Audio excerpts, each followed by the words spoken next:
I Excuse me. always am very intentional about events that I sign up for because I don't have a lot of time to play around. So, on that note, because I think that most of the people who have joined us today are at quite a high level in their companies, and none of us have a lot of time to play around. In fact, one of the reasons you may have joined this meeting today is that you really need to make your business life more productive, and you're looking for strategies to use generative AI in different ways to make your life easier. And I'll start by introducing myself. My name is Marcy Turman. I'm the Chief Operating Officer of a company called DATAFORT. We are an AI consultancy, and we have several other business areas that we're expert in, including data security. We have a division that does virtual reality development and also trading applications. I'm joined by my colleagues, Austin Cooper. He's a key member of the DataFort team. He manages the technology stack for the company. And Gavin Smith, my business partner, who drives AI development at DataFort. And he's been active in this field since I met him 15 years ago. And I thought it was terribly interesting back then, but the field has just grown exponentially and become more vital in business.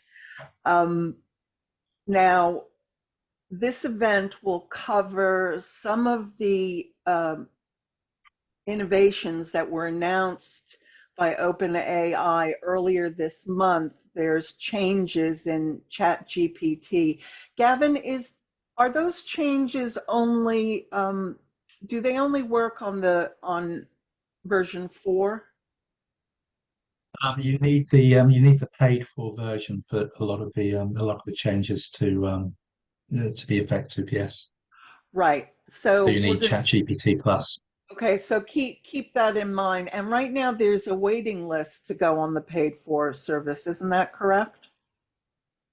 Yeah, but, though there are for enterprises they can get on obviously quicker. So Okay. So this event is part of a series of activities that DataFord are putting together to help businesses create a competitive advantage by integrating AI into their processes. And I'll talk about some of the other options that are available to people at the end of the meeting. Now, there are periods in human history that are marked by great change, and we're working at a time like this. And these times are marked by discomfort and opportunity, some would say in equal measure. But by virtue of you, everyone who has joined this meeting, you have the potential of being one of the early adopters that, because of your willingness to embrace change, you and your businesses can benefit disproportionately from the value that can be derived from new technologies like AI. Now, I've communicated with a number of you prior to this event and learned some interesting things about how attendees are using AI in their businesses right now. And I think letting other people in the group know about this may give you some ideas that you currently don't have.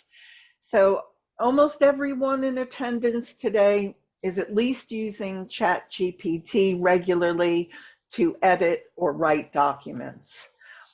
And some people use it as a shortcut to summarize documents that they need to review, like contracts. Now, if you compose your query correctly when interacting with the model, you can get it to point out areas in a contract that benefit the other party disproportionately or maybe of a concern. And I'm not saying that this is a replacement for your solicitor, but it can be a shortcut to the internal review of contracts that every business manager has to handle themselves.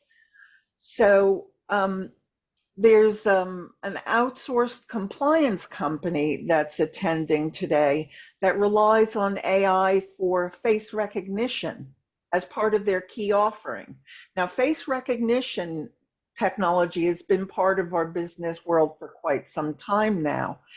But excepting for those people from the financial industry, and there's a lot of people, I suspect because of our business associations in finance, who've been using AI of some kind for years in the creation of their asset management or trading technology.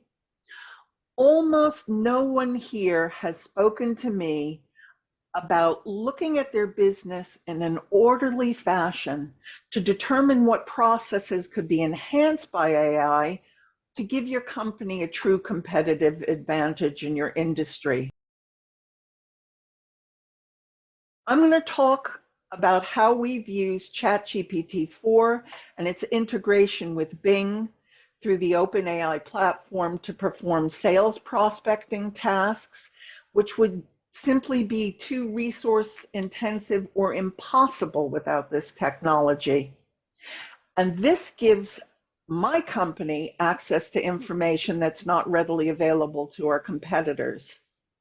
I'm going to talk a little bit about how I use it to aid me in part of my business life that I'm just not particularly good at. Normally, I would have to rely on other members of my team to help me do things like compose SQL queries.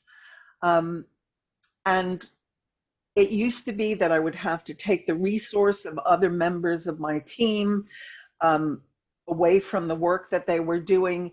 I would explain to them, I need to derive this information from the database. Can you put together a query for me that will do that?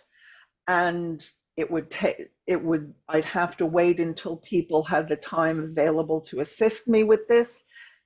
Now we can create an API that a user will be able to put into the model what they need in plain English. The model will interpret this information and compose the SQL query for me. I also use it, I'm not particularly good at creating Excel formulas. It's quite a simple thing to do, but it's just not part of my knowledge set, though I frequently need to derive information from a spreadsheet that you need a formula for, and I would have to rely on other people on the team to assist me with this. When that can be done generally through the OpenAI user interface. You simply explain to it in common language what you're trying to achieve, and it will write the formula for you. A little later in the talk, Austin is going to talk about how people are using generative AI as a tool for content creation for social media marketing, but it's still quite resource intensive if you do it directly through the OpenAI interface. But we built a tool that builds on that technology and makes social media content creation absolutely effortless. So Austin will talk a little bit about that. And then Austin will hand the microphone over to Gavin, who'll talk about ChatGPT's recent innovations and their business applications. He'll introduce a way you can look critically at your business as a whole to analyze where AI can be used to immediately make your business more productive. And he'll touch on the security of proprietary business data, which you really need to understand when you're using large language models in your business. And I urge you to remain to the end of the meeting when I'll extend an invitation to everyone in attendance, as well as provide a very small gift to everyone in the room. Now, I've spoken about a little bit before many people entered the room that the way that I approach using generative AI in business terms is different to the rest of the member of my team because I work in a software business where members of the team are very analytical. To me, using generative AI in business is quite a creative process, and it's adopting a mindset where you open yourself up to the possibility there's a routine task that I have to do as a matter of course, and can I create a query? Can I figure out how to write the query in a way that the model will do the heavy lifting for me? And again, I will come up against things that I have to do, like, as I've mentioned, writing the Excel formulas, where the model will do that quite well for you. The thing that I wanted to discuss about sales prospecting is anybody in this room involved in customer communication sides of businesses where you have to work in a sales capacity has a terrible problem in that the market is absolutely flooded with participants. In many industries, the market is saturated. So being able to determine a different way to approach sales prospecting in a novel way can make you a far more effective salesperson and increase the proportion of sales that are successful. So one technique that I have used, and I can't tell you the way that I've exactly used it, but I will give you another example, is let's say that you are approaching a very high value market where luxury items are sold, for instance, luxury fashion. That is an extremely competitive space where the large players hold dominance, and they have a benefit in keeping new participants out of the space. So what I would do if I were looking at a market like that, normally you would attend industry events, you would try communicating with the publications, the high-level publications that are involved in that industry, but getting in touch with anyone is going to be very, very difficult to do because nobody has any time to talk to a newcomer. But what you can do is use generative AI in a way. ChatGPT has released a version of Bing, which is accessible with the paid for model through the OpenAI platform.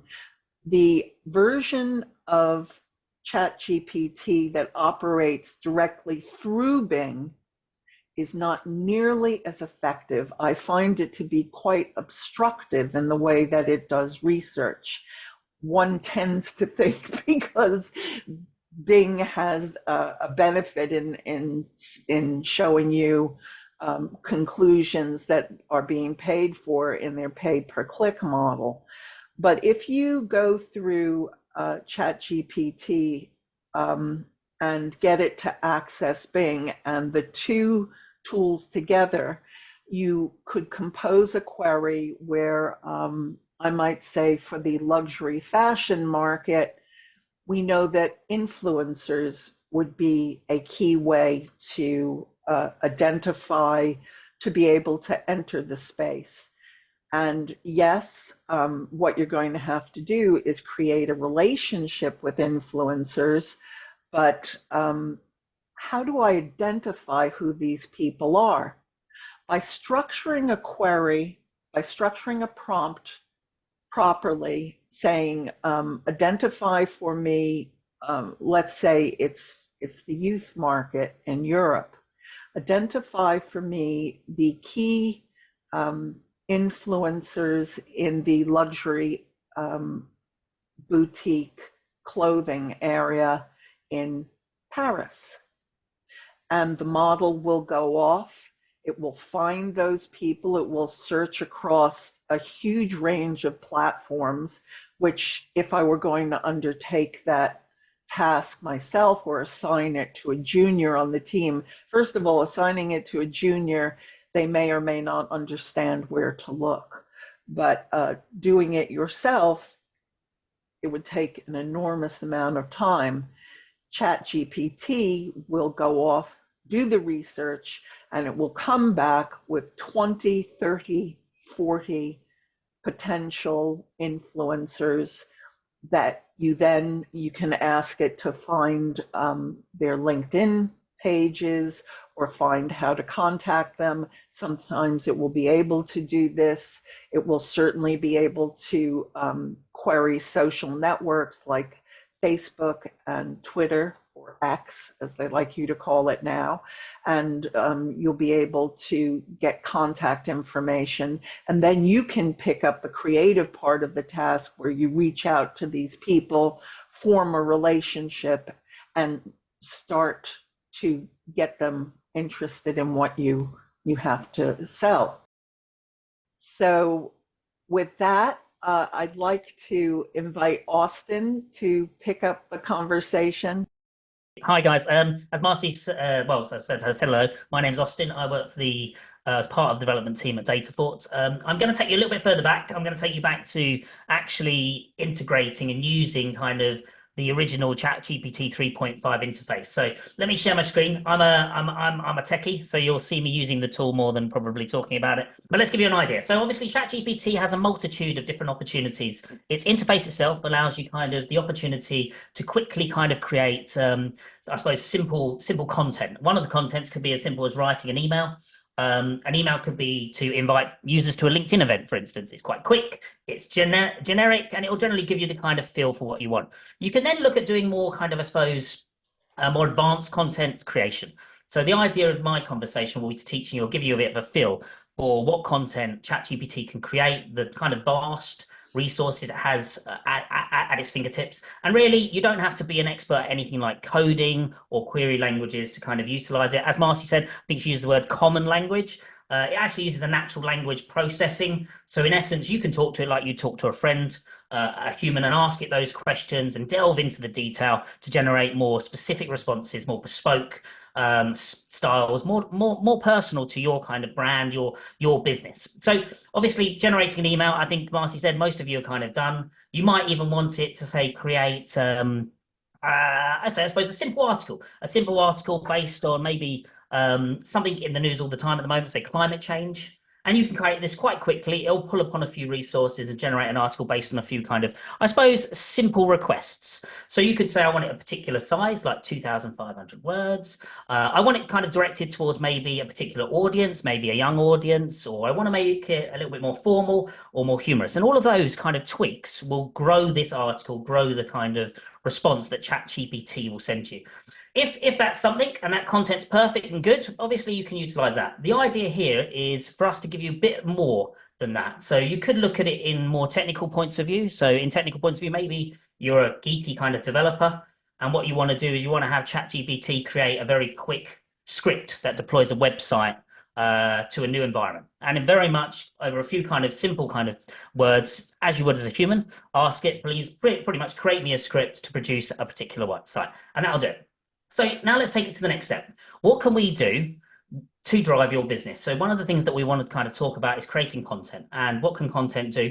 Well, it can help improve certain things. One of the things it can help improve is your SEO ranking, and it can drive traffic to your website by creating more bespoke, relevant content on a frequent basis and kind of driving that, driving people to, I mean, pretty much your site, your business. So to do that, we need a few things. First off, we kind of seen it can create articles. So we could ask it to create a particular article based on a variety of industries. Obviously, it's very got to be quite relevant to your industry. So say we ask it to create an article based on, again, climate change, and it creates this generic article. We then think it needs a little bit more. It needs to be tweaked kind of the style that we want it. But before we do that, we need it maybe to be a bit more relevant. So relevancy comes from kind of everything that happens every day outside, the news sources that we have, what we read every day. So we'd have to kind of investigate and look for other sources of information to kind of enrich that article. So to do that, to increase that content's kind of, I suppose, quality, you could pull upon different articles from different sources, news sources,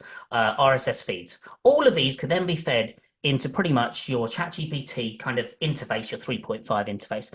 And again, going through several generations, several timelines, several changes, tweaks, maybe asking it to change its style, to change its focus, or maybe introducing different parts of other news articles. So as I said, to try to enrich this content. And once that content is ready and ChatGPT has produced what you believe is the right type of article, what you can then do is you can take it, copy it, and paste it into your website and generate this relatively new, relevant, very unique, because it's bespoke to you, ChatGPT, this unique article that will drive your SEO ranking. And will drive visitors to you through those search engine searches and obviously help support your business improving. However, the problem with that is there's a lot of steps. There's a lot of interactions with a lot of different kind of applications, sites. And what you need to do really is to demonstrate this better. We need a tool that kind of improves and makes it a bit more efficient, and will also actually make it scalable so you can create multiple frequent articles around your business, around maybe more than one sector, but also doing it pretty much within a real-time timeline of a few minutes, not maybe an hour or two. So to demonstrate what we've done at DATAFORT is we've developed a tool called NewsGuru AI. Hopefully show you a little bit more about if you integrate within the ChatGPT API, how and what is possible. So bear with me, let me go back into it.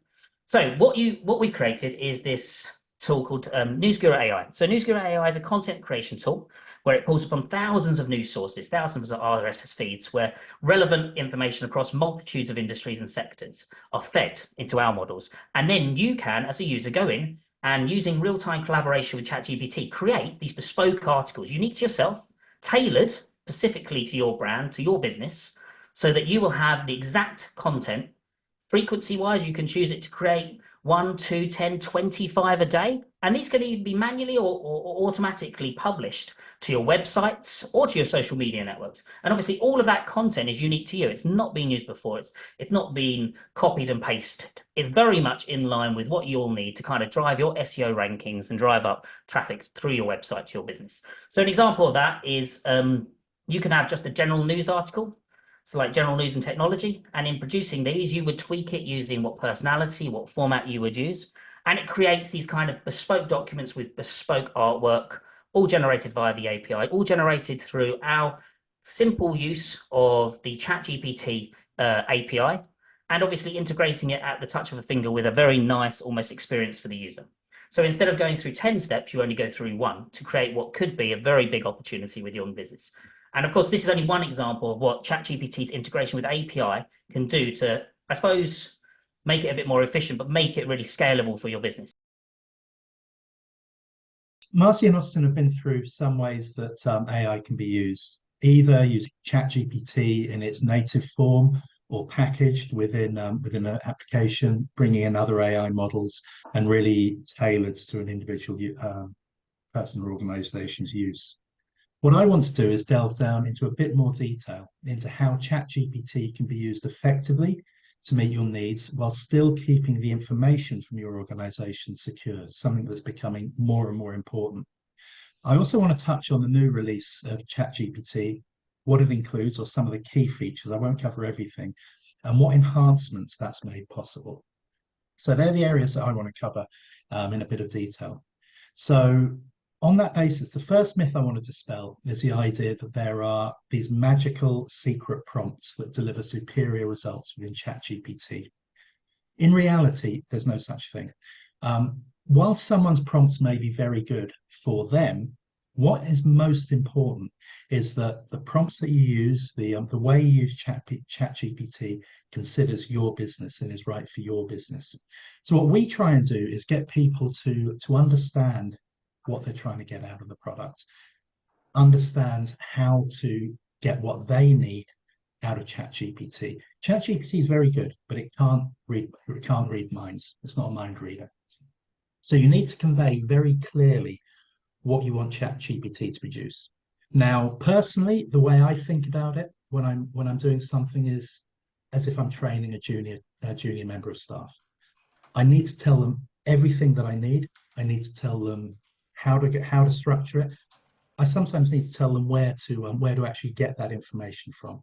To get the best results from ChatGPT, you need to consider the same things. You need to treat about it in that way. Now, To do that, obviously, that can be, as Austin said, quite time intensive. But there's a number of things that you can do to make that a bit easier, even if you're using native ChatGPT. One of the key things is the context, the context that is built into ChatGPT. When you first start using it, you typically do it as a one-shot request. Give me write this article in a professional format. Give me a strapline for this product, and that gives adequate results. And then as you become more experienced, you learn how to adapt it, to change it. Now, by doing that, what you're actually doing is you're building up context within the ChatGPT window. It doesn't just use what you have asked at that moment in time. What it does is it builds up the history of what you've asked for. So you can actually build up a lot of knowledge within a stream about a product or a business stream or a subject that you're interested in.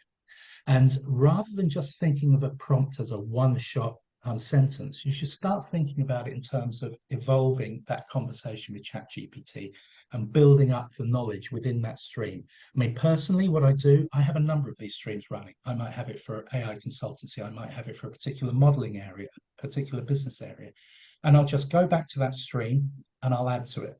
I'll have that conversation. I'll ask questions. And by asking those questions and getting results, you build up knowledge within that ChatGPT stream, and it becomes progressively more and more useful for what you're trying to achieve. So that's key to build up. Think of it in terms of an information stream and context. Now, that was great before. Before the new release, it could keep about 4 pages. So that was really useful. You could keep the information, but periodically you have to go to ChatGPT, summarize what you've learned, and it will recount everything it knows about your product, let's say. With the latest release, what they've done is they've extended the context to close to 100 pages of text, which is enormous. So what you can now do is it can store a lot of information on a particular subject that you're working on. So you can continue to add to that. Let's talk about a product. You could talk about your product launch. You could talk about what the product does, who it's aimed at, when it's going to be released, what the pricing structure is. Put all that information in and then start to say, okay, now give me a press release for this. Give me a Twitter feed. Give me a Facebook post. And what it will do, it will draw on the information that you've got in that stream and build on that with what it's already produced. So it simplifies the idea of trying to get that information out of ChatGPT and makes it much more manageable for people when they start thinking in those terms. Moving on from that, the other thing that they've released with this latest version of ChatGPT is something called my GPTs.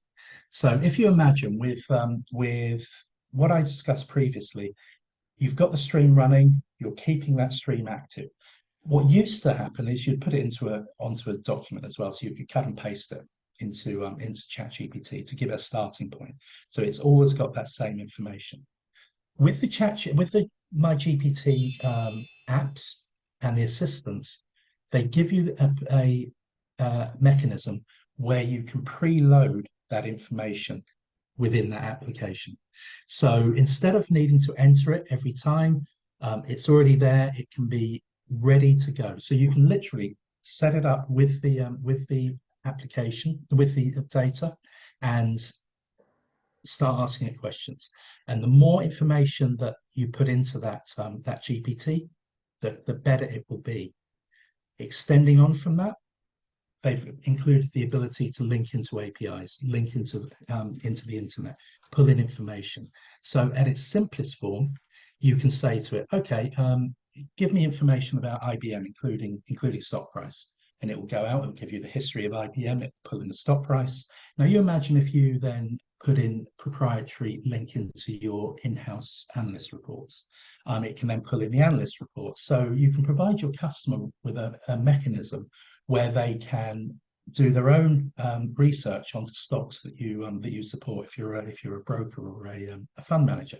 So it supports that integration of the language model with global information and proprietary information from within your organization. So it really gives a stepping stone towards the final step, which is full integration of ChatGPT with your organizational systems through an API.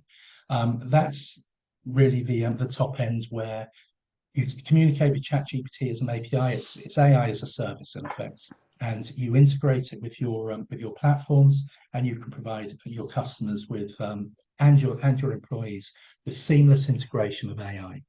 Now, before this latest release, your options were really the two extremes. You could either use ChatGPT natively or use it through APIs. What they've done with this latest release is really given you a spectrum of possibilities, where you can choose to have native ChatGPT, you can choose to have API, or you can choose to have my application, something in between, and build accordingly. And the best thing about the application model that they've got, the MyGPT, is you can share it with other people within your organization. So you could have some guy in one office generate something really cool, really neat. He can share that to other people in the organization so that they can use it to benefit them and benefit their customers. So it has the potential to be a really powerful tool for organizations to integrate with their processes. Where it's very true that these tools are very, very powerful, there's also a downside to that, and that's the security element of the data that's being used. So one thing that you need to be aware of when you're using ChatGPT is a security model that OpenAI have been very, very clear about. If you use native ChatGPT, that data can be used in subsequent training runs. So that data could find itself out into the wild. API data, they never will. They've categorically said that API data, the inputs and the outputs to that, are your property. They will never use it. They will never train from it. So that's a really, really important distinction, especially with the power that you now have with the larger context with ChatGPT. I mean, it's very easy now to, as Marcy mentioned, I think it's Marcy, pull in a contract or a document, put it through ChatGPT, tell me the key features of this document. But if that document holds confidential information, that's really not a good use of ChatGPT, because you shouldn't be putting anything into that native ChatGPT GUI that you wouldn't be willing to see in the morning paper the next day. So you really an organization needs to start understanding where that security boundary should lay, and where it's appropriate to use native ChatGPT and where it's appropriate to use an API. And anything that is dealing with confidential information, personally identifiable information, should ideally be going through the API. The MyGPT elements, they're a bit of a hybrid. They say they allow you to tailor whether that information is used for training. For security, I would suggest that anything that is genuinely confidential or personal should go on an API. MyGPTs should be really there for company information that is publicly used by your customers. So it's not the end of the day if that information becomes compromised and goes out into the wild. So while the AI is really, really powerful, it's also really important to start thinking about the security model within your organization, how you're going to use it, and how you're going to enforce the security of that data. And something that needs to be considered: currently, individuals in your workplace are using ChatGPT. They're using it without your knowledge, and they're using it in a way that is out of your control. And they're doing it for the best of intentions to enhance their productivity, but they're not necessarily doing it with full knowledge of the security implications of the data and how that should be used. So something that is really important for senior managers is to get ahead of the curve. They need to be proactive in bringing AI into their organizations in a controlled manner, so that they can give their teams the capability to use those productivity tools, but in a way that doesn't put the organization at risk by compromising the security of that data. So that's something which is important to start thinking about. It's not just a productivity tool. It's not just to put you ahead of your competition. It's also to protect your organization from operational risk and the risk of that data being leaked. So I don't want to put it down this conversation because it is an incredibly powerful tool, but it's just something to bear in mind when you're looking at engaging AI. Think about the data security and how you want it to be used and how it should be used for the security of your organization. Excuse me.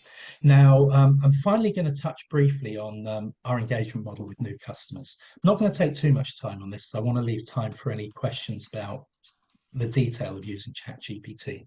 But the way we work, each engagement, which can be company-wide for larger organizations or larger organizations focused on a particular business stream, consists of 3 phases. That's how we work.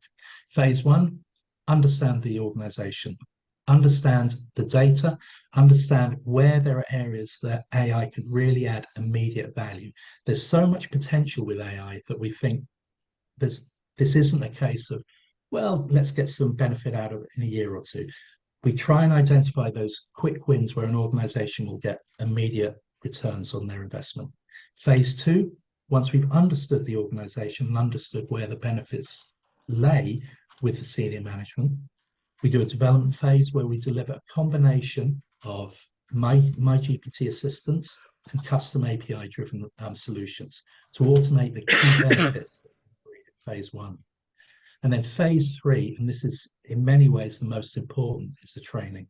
That's training on how to use ChatGPT effectively within the organization, how to use ChatGPT securely so that your team understand what data should be used in native ChatGPT and what shouldn't, and also training in the tools that we've developed to keep that information secure while still delivering the benefits.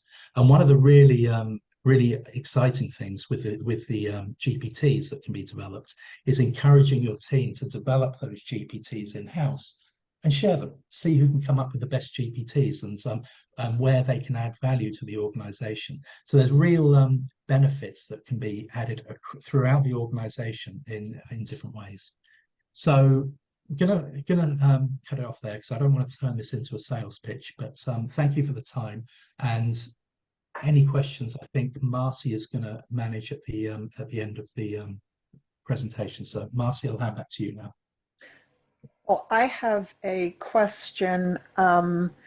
You talked about people within an organization sharing information,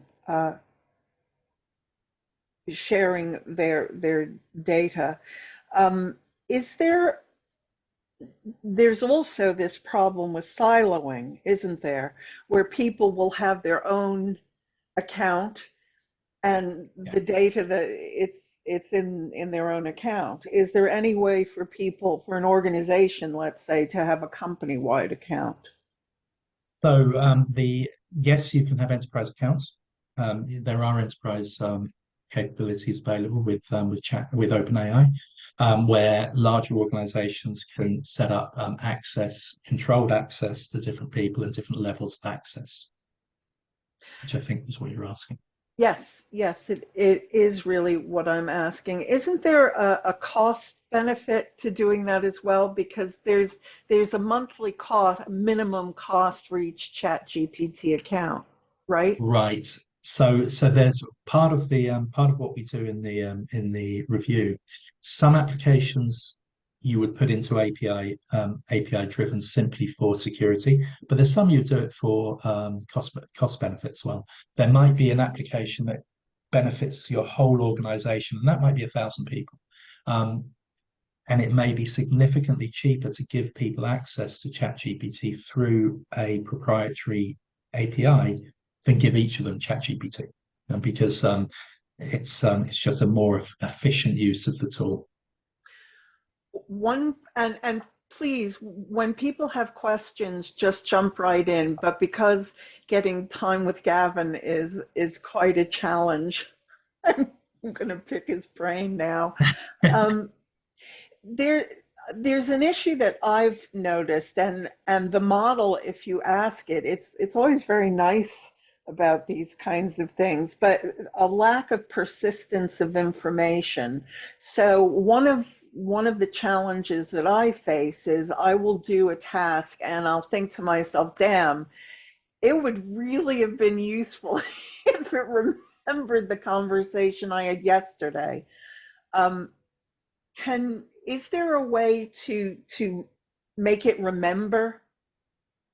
That's what I was getting at with streams. So if you look at the way I use ChatGPT, on the left-hand side of any ChatGPT, you'll have all the various conversations that you've had with the tool.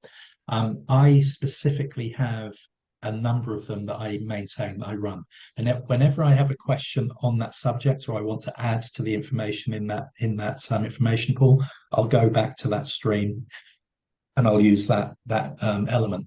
Then it's also, I mean, it's good. It's really good for products or services. So if you've got a service, you can add new service releases, new product releases, and it keeps on top of everything. And something which is really worth trying, and I'd recommend anyone on this call try. Set up a chat GPT, put in one of your products, all the information you can. All the information is easy to do for the purpose of this demonstration. So what it does, how it works, things from your product sheet. Find a news article that is relevant to your business. So if you're selling secure firewalls, for instance, maybe you find a data breach story about a data breach, then ask ChatGPT using that stream. Ask ChatGPT to produce a summary of that article, weaving in how your product could benefit Oh, the use of your product would benefit or would be protected from this situation. What ChatGPT will do, and it works remarkably well, is it will bring in the information from the article. It'll bring in the information from your product. It will find those 2 or 3 key points of your product or service that match that article, and it will create a hybrid article where it summarizes the problem and then it shows how your product could solve that, which is great for social media posting. You know, it's just produced for you something that's great to put out to LinkedIn, onto Facebook, and to take excerpts for Twitter. And again, you don't have to write those excerpts. You just say to it, now give me 3 tweets from this summarization, and it'll break it down. So now for good practice, because you're using a single article for this, what I would always recommend is and you can get ChatGPT to do this.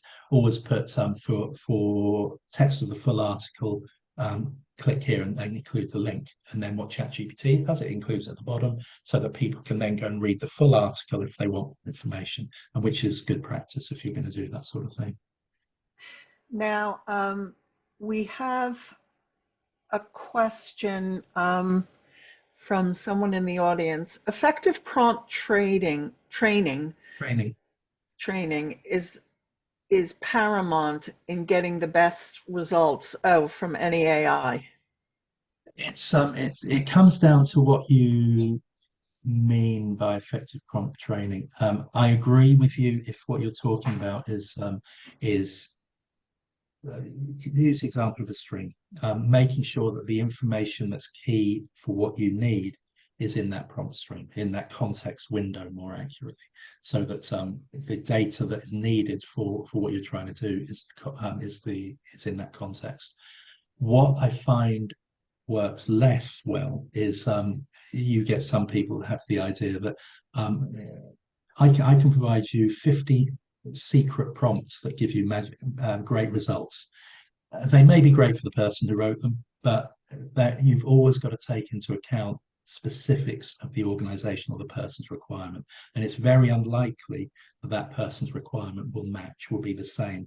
So there's always got to be a level of personalization, and that's why I recommend using a stream approach and adding to that information, because it allows you to tailor it as you go. What's I think, as Aziz said, is absolutely right. Especially if you're trying to do one prompt, if you're trying to do very quickly a one prompt request, structuring of it is really important. If you put it into a stream, you've got more latitude because you can say, yeah, make it more concise, make it more professional. You can adapt. And what then happens is that AI stream will retain that style that you built into it. You may not know very much about this, but I'm really curious about interacting with the Dolly function that they've added to my paid account. Can you provide any guidance on, is what is created there really legitimately copyright free? Can I Sorry, can you use repeat? that? Can I use that material that is created through Dolly without infringing on other people's copyrights? Because it looks incredible. The quality is just incredible. What's interesting with the latest release, what OpenAI have said is they've given a copyright guarantee. So essentially, what they've said is if we produce anything, if we inadvertently produce something that is a copy, as defined by the copyright rules, then we will protect the user of ChatGPT against that copyright infringement. So now you would have to look at the details for your particular application, because if you feed in a copyrighted asset, whether it's an image or an article, and then do minimal change, then obviously you're still in breach. You've got to be careful that what you are doing as the user is generating unique content. But what they have gone to great lengths to ensure is that the what is generated from their various interfaces doesn't match the inputs that they've taken it from in any material way. A question has come from an audience member. Can ChatGPT integrate with Google Ads API or Microsoft Ads API for campaign managers? How could it automate ongoing management tasks? So there's two ways that I can immediately, or three ways I can immediately think of that you could approach that. It may have native integration, especially with Microsoft. So for instance, it's very easy to pull in public information from LinkedIn because it's in the Microsoft universe, and they've been very open with OpenAI about sharing information. That's one. So the Microsoft side, it may deal natively. If it doesn't deal with them natively, then the other approaches that are possible, you can interface into Zapier, which is a API interface tool. That what it does, it interfaces between lots of various APIs to allow integration. OpenAI integrates with Zapier. Again, you'd need to check if Google Ads and/or Microsoft Ads do. Failing that, then you've got two development options. One is to produce your own front end to the information, so it acts as a simple REST API that's presented out to ChatGPT, which using an assistant, it can pull that information in and you can make that available, or you can use the ChatGPT API. Anytime that you're talking about more complex integrations, I would suggest using the API, because you have much more control about how it uses the information, how it responds to the information. The latest release, which I believe is still in beta, it's not officially production, but it allows you to output the information in JSON format. So it makes it very, very easy to information that's generated and recalled to then do ongoing processing with that information. Now, we have another question from the audience, but before I give it, I would like to suggest that everyone who is interested, if you take a screenshot of our meeting and you see what is published on my screen, we have a free service which actually creates custom posts which you can put on your LinkedIn feed, and it will do this on a daily basis. There's over 100 different news channels that it will that this service will look at. So what it's doing is creating unique content for you from the daily news feed of whatever industry you're in. So if you're a jewelry maker or a glass blower or a gardener or a Bitcoin aficionado, you could get from that news stream. It will produce bespoke content, which will post on your LinkedIn feed, and it will do it in a format that encourages engagement with people, so that what it's meant to do is take the drudgery of that initial contact away from you. And then when people respond to the content that has been posted on your LinkedIn feed, you can actually start a conversation with them, but it will do it every day. I can't keep up with that. I always, with the best intentions, I will have 2 or 3 days where I will post some interesting piece of information and then I get caught up doing something else. So if you're interested in that service, you can take down that address and sign up for it, and it's free.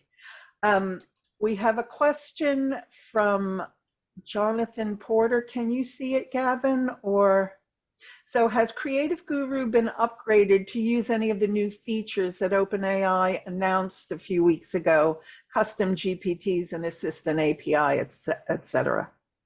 Yeah. So what we are in the process of testing at the moment is the stage one for us is the extended context, because that allows far more rich articles to be produced. With the old context window, you can produce good articles, but they were quite limited in length. For some subjects, you actually want more meat to it, more substance. So first stage for us is to actually increase the context window, so we can allow people, and it won't be mandatory, but people can select longer articles if that's the preference for their particular outreach. So that's the first element. Because we're AI API driven with a lot of our tools, a lot of what you can do with the assistants we could do anyway. So if we wanted to integrate with another API, we would simply do it through our infrastructure. And then we very much use ChatGPT. For us, it's AI as a service. So we use that. We actually use a number of other transformers as well for different things. So ChatGPT is great for what it does, but when you're talking about things like classifying in terms of sentiment, in terms of named entity, elements like that, we use other transformers in preference because they do a better job than ChatGPT, which is very much a general purpose large language model. So that's probably goes a bit further than you're asking, but just to give you an idea.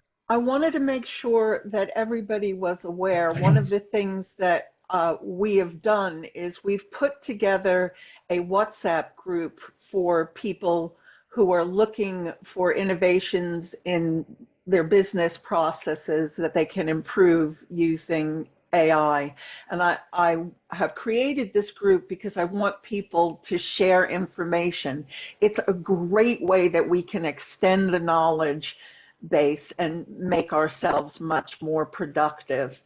And then the final, so if you're interested in joining the WhatsApp group, nearly everybody is connected with me on LinkedIn. Just reach out to me and I'll need your, I think I need your mobile phone number to add you to the group, and we'll get some really good we've already got some really good conversations going on there.